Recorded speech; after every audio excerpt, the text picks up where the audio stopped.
Friends Pandian serial next episode review பார்க்கலாமாங்க. இங்கே சரவணனும் எவ்வளவோ பொறுத்து போயிட்டு இருந்தாரு. ஆனால் இங்கே மயில் பண்ணுறத பார்த்துக்கிட்டு சரவணனால் இங்கே கோவத்தை அடக்கிக்கிட்டு இருக்க முடியல. ஏன்னா நம்ம மயில் பற்றின விஷயத்த எல்லாமே நம்ம அப்பா கிட்டேயும் அம்மா கிட்டேயும் சொல்லுற நேரம் வந்துருச்சு அப்படின்னு சொல்லிட்டு சரவணனுமே யோசிச்சுக்கிட்டு இருக்காங்க. ஏன்னா நம்ம நேரம் வரும்போது மயிலை பற்றின உண்மையை எல்லாமே நம்ம சொல்லி தான் ஆகணும் அப்படின்னு சொல்லிட்டு யோசிச்சுக்கிட்டே கடைக்குமே கிளம்பிட்டு இருக்காங்க. மயிலுமே அவங்க அம்மா இங்கே 2 பேரும் சண்டை போட்டுக்கிட்டு இருக்கிறத பார்த்தாவே அங்கே மயில் சும்மாவே ஒரு ஆக்டிங் கொடுத்து அழுதுகிட்டு அத்தை என்ன சந்தேகப்பட்டுக்கிட்டு என்ன அடிக்கிறதுக்கு வரார் அப்படின்னு சொல்லிட்டு ஒரு ட்ராமாவை போட்டுடுறாங்க.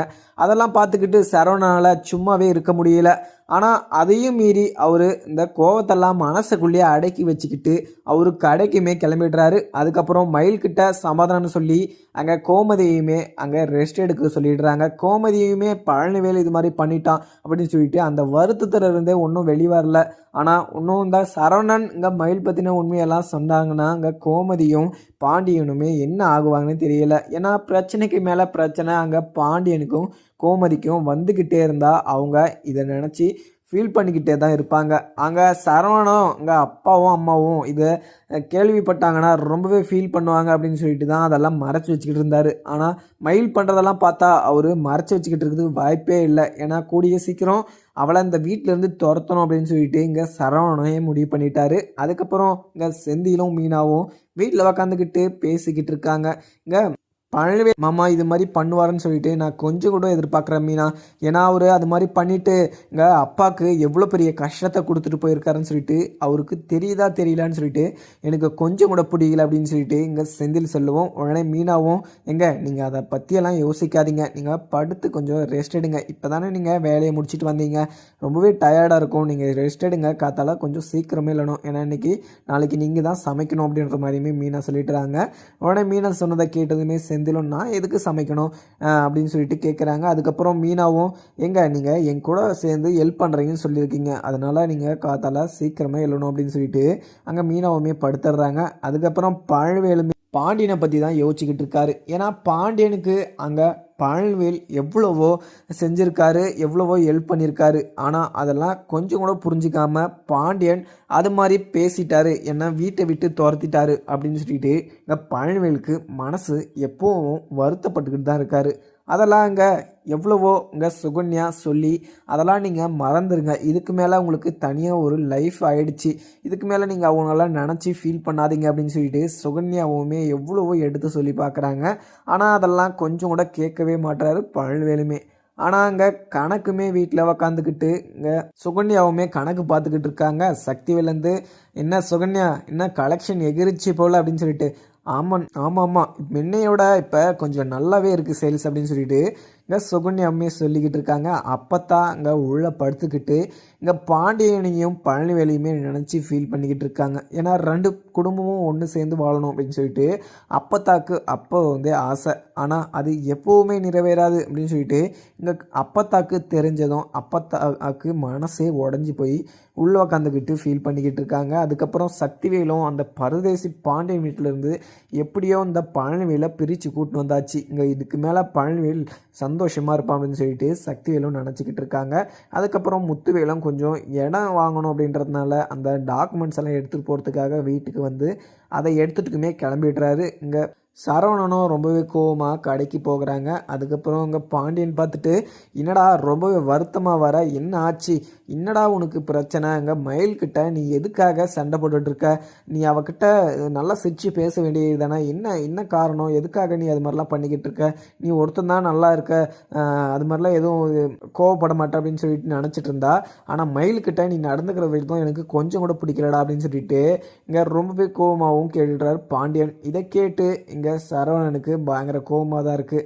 அப்பா என்ன நடந்தாலும் சரி, இன்றைக்கி வீட்டுக்கு போனதும் ஒரு விஷயம், உங்களுக்கு முக்கியமான விஷயம் ஒன்று சொல்லணும், அதை நான் சொன்ன பின்னாடி நான் என்ன பண்ணுறேன்னு சொல்லிட்டு நீங்களே நினச்சி பார்ப்பீங்க, நான் எதுக்காக இது மாதிரிலாம் பண்ணிக்கிட்டு இருக்குன்னு சொல்லிட்டு உங்களுக்கே புரியும் அப்படின்ற மாதிரியுமே சரவணன் சொல்லிடுறாரு. சரிங்கப்பா இன்றைக்கி கொஞ்சம் டெலிவரி நிறைய இருக்குது, முடிச்சுட்டு நம்ம வீட்டுக்கு போய் இந்த விஷயத்த பேசிக்கலாம், கடையில் இந்த விஷயத்தை பற்றி பேச வேணாம் அப்படின்னு சொல்லிட்டு இங்கே சரவணனும் சொல்லிடுறாரு. அதுக்கப்புறம் பாண்டியனும் இதை கேட்டு சைலண்ட்டாகவும் ஆகிடுறாரு. எப்போவுமே அங்கே குறுக்கு கேள்வி கேட்பார் பாண்டியன். ஆனால் இப்போ முக்கியமான விஷயம் நான் சொல்கிறேன் அப்படின்னு சொல்லிட்டு இங்கே சரவணன் சொன்னதை கேட்டதுமே சரி அப்படின்னு சொல்லிட்டு சைலண்ட்டாகவும் ஆகிடுறாரு.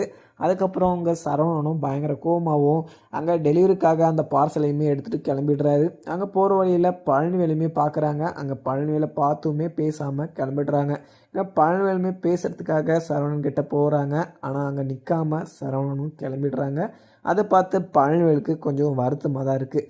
ஏன்னா இத்தனை வருஷமாக அங்கே பாண்டியன் குடும்பத்தில் வாழ்ந்துட்டு அங்கே எல்லாரையுமே ஒன்றுமா இருந்து ரொம்பவே சந்தோஷமாக இருந்தார் பழனிவேல். ஆனால் அங்கே தனியாக வந்ததுலேருந்து இங்கே பழனிவேல் மனசே ரொம்பவே கஷ்டப்பட்டு தான் இருக்குது. ஏன்னா பாண்டியன் குடும்பத்தில் கடைசி வரைக்கும் நான் இருக்கணும் அப்படின்னு சொல்லிட்டு பழனிவேலுமே ஆசைப்பட்டுட்டு இருந்தார். ஆனால் இதெல்லாம் கொஞ்ச நாளைக்கு தான் அப்படின்னு சொல்லிட்டு அவருக்கு முன்னாடியே தெரியாமல் போயிடுச்சு.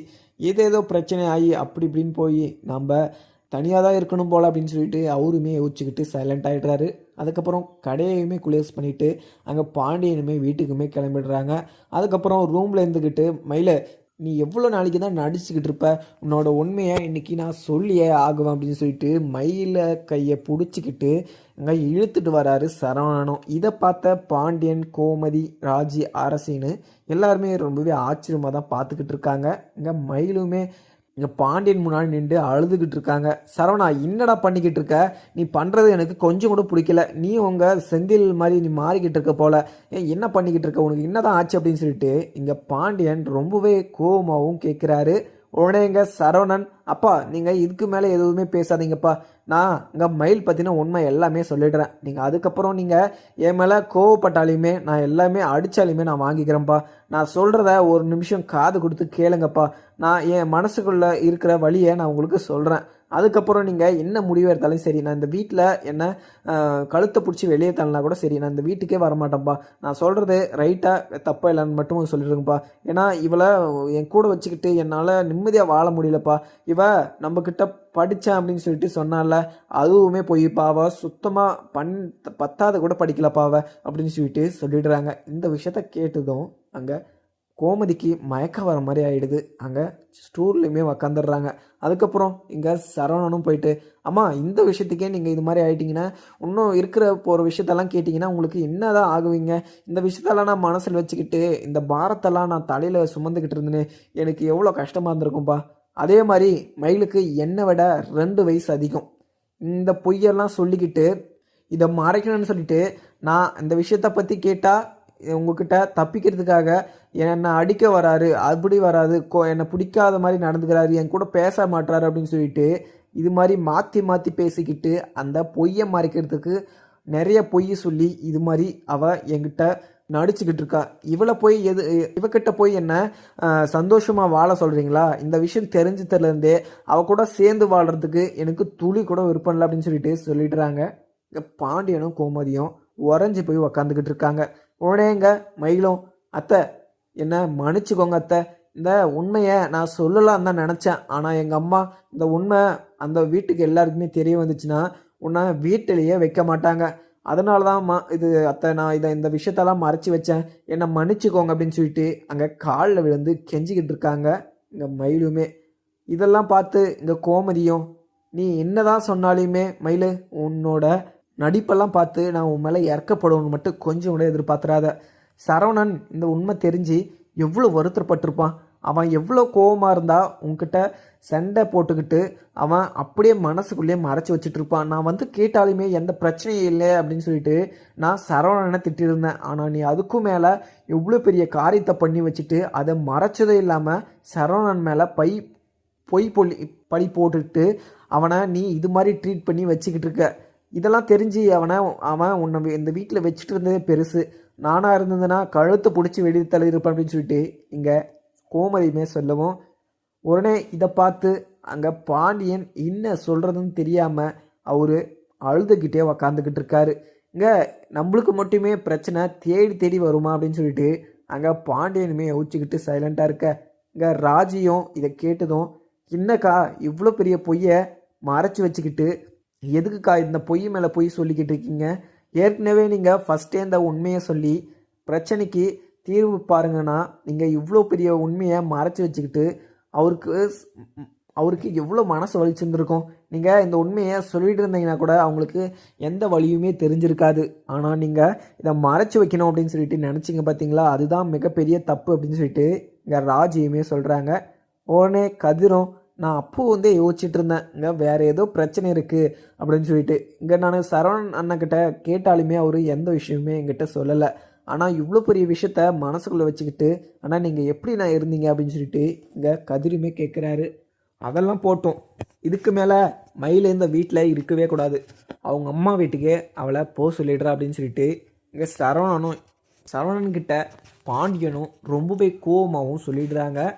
இதை கேட்டதும் சரவணனும் மயில சொன்னதை கேட்டியா, இந்த வீட்டில் உனக்கு ஒரு நிமிஷம் கூட இடமே இல்லை, நானாக கழுத்தை பிடிச்சி உன்னை வெளியே தள்ளவா இல்லை நீயே போயிடுறியா அப்படின்னு சொல்லிட்டு இங்கே சரவணனும் சொல்லிடுறாரு. அதுக்கப்புறம் இங்கே ரொம்பவே ஃபீல் பண்ணி அழுதுகிட்டே அத்தை நான் செஞ்சது மிகப்பெரிய தப்பு தான், என்னை மன்னிச்சிக்கோங்க மாமா, என்னை மன்னிச்சு ஏற்றுக்கோங்க மாமா, என்னால் அங்கே எங்கள் அம்மா வீட்டுக்கு போக முடியாது, நான் கடைசி வரைக்கும் இங்கே உங்களுக்கு என்னென்ன வேலை செய்யணுமோ அதை செஞ்சுக்கிட்டு நான் இங்கே ஒரு வேலைக்காரி மாதிரி இருந்துக்கிறேன், என்னை அந்த வீட்டை விட்டு மட்டும் அமைச்சிடாதீங்க அப்படின்னு சொல்லிட்டு இங்கே கெஞ்சிக்கிட்டு இருக்காங்க மயிலுமே.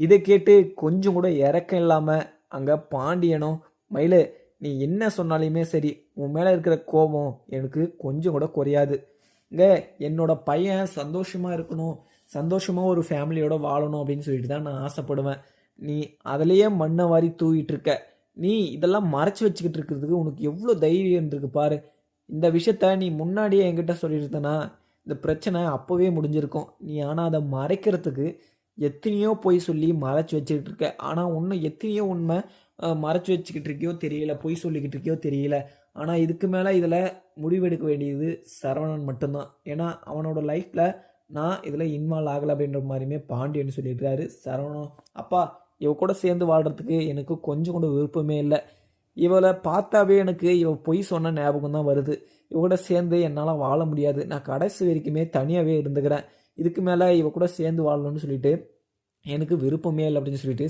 சரவணன்னு சொல்லிடுறவங்க. அதுக்கப்புறம் பாண்டியனும் அங்கே சைலண்ட்டாகவும் உக்காந்துக்கிட்டு இருக்காங்க. இங்கே அரசி போயிட்டு அண்ணா நீங்கள் எடுத்த உடனே இவ்வளோ பெரிய முடிவெல்லாம் எடுக்காதீங்கண்ணே, இதை யோசிச்சு பார்த்து எடுக்க வேண்டிய விஷயம், அங்கே இது மயிலக்கா இது அவங்க ஏதோ தெரியாமல் இது மாதிரி ஒரு பொய்யை மறைச்சி வச்சுக்கிட்டு இருந்தாங்க, அதை நீங்கள் பேசி தான் சால்வ் பண்ணணும், எடுத்த உடனே அவங்க வீட்டை விட்டு துரத்துனீங்கன்னா அவங்க எங்கே தான் போவாங்க, அவங்களோட மனசை நீங்களும் கொஞ்சம் புரிஞ்சுக்கோங்கண்ணே அப்படின்னு சொல்லிட்டு அங்கே அரசியுமே சொல்கிறாங்க.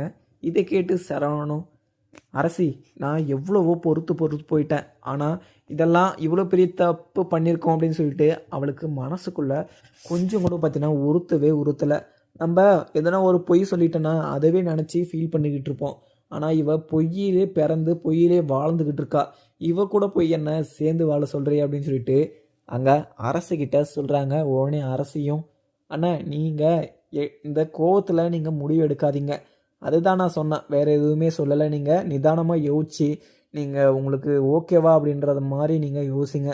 இப்போ அப்பாவும் அம்மாவும் ஏற்கனவே பழனிவேல் மாமா அவ்வளோ பெரிய இது துரோகத்தை பண்ணிட்டு போனதுலேருந்து அம்மாவும் அப்பாவும் வெளியே வரல, இப்போ இது ஒரு பிரச்சனையாக அவங்க ஏற்கனவே அங்கே வருத்தப்பட்டுக்கிட்டு இருக்காங்க, இதில் வேறு பிரச்சனையை போட்டு குழப்பி அவங்கள நீ மனசு உடைய வச்சிடாத அப்படின்னு சொல்லிட்டு அரசியுமே சொல்கிறாங்க.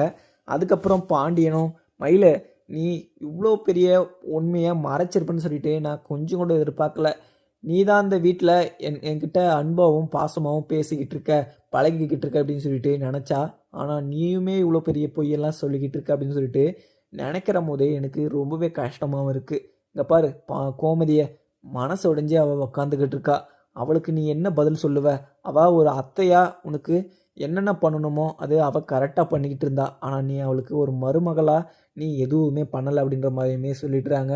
இதை கேட்டதும் மயிலுக்கு ரொம்பவே வருத்தமாக ஃபீல் பண்ணி அழுதுகிட்டு இருக்காங்க. ஆனால் இவ்வளோ பெரிய பொய் சொல்லிட்டு ஆனால் சூப்பராக ஆக்டிங் பண்ணிக்கிட்டு இருக்காங்க மயிலுமே.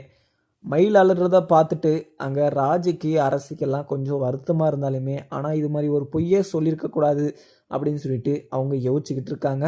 அதுக்கப்புறம் இங்கே சக்திவேலும் முத்துவேலும் வீட்டில் உக்காந்துக்கிட்டு என்னோட வண்டியை தள்ளி விட்டதும் இல்லாமல் தைரியமாக நின்றுக்கிட்டு இருக்கான் கதிர், அவன் என்னோட பொண்ணை கல்யாணம் பண்ணிட்டு போயிட்டான் அப்படின்ற காரணத்தினால தான் அவனை சும்மா விட்டேன், இல்லைனா அவனை பல்லுகளெல்லாம் உடச்சி தள்ளிட்டு இருப்பான் அப்படின்னு சொல்லிட்டு இங்கே முத்துவேல் சொல்லிக்கிட்டு இருக்காரு. உடனே சக்திவேலும் அண்ணா என்னென்னா பேசிக்கிட்டு இருக்கீங்க, உங்களோட வண்டியே தள்ளி விட்டுருக்கான், அவனை சும்மா விட்டுட்டு வந்தீங்க, 4 அறை கொடுத்துட்டு வர வேண்டியதானே அப்படின்னு சொல்லிட்டு சக்திவேல் எப்பவும் போல் பாண்டியன் குடும்பத்தில் ரொம்பவே கோவம் வச்சுக்கிட்டு அங்கே கதிரை அடிச்சிட்டு வர சொல்கிறாங்க. நான் என்னண்ணா சும்மா விட்டுட்டு வந்திருக்கீங்க, வானம் போகலாம் அப்படின்னு சொல்லிட்டு கூப்பிடுறாங்க. உடனே இங்கே முத்துவேலும், ஏய் சக்தி சும்மா இருடா, அது அவன் தள்ளி விட்டானா இல்லை காற்றுக்கு கீழே விழுந்துச்சான்னு தெரியல, ஆனால் அவன் முன்னாடி உக்காந்துக்கிட்டு இருந்தான், அவன் தான் தள்ளி விட்டானான்னு சொல்லிட்டு எனக்கு தெரியல அப்படின்ற மாதிரியுமே சொல்லிடுறாங்க. அதுக்கப்புறம் என்ன நடக்குன்னு பார்க்கலாமாங்க. வீடியோ பிடிச்சிருந்தா லைக் பண்ணுங்கள். Thank you friends.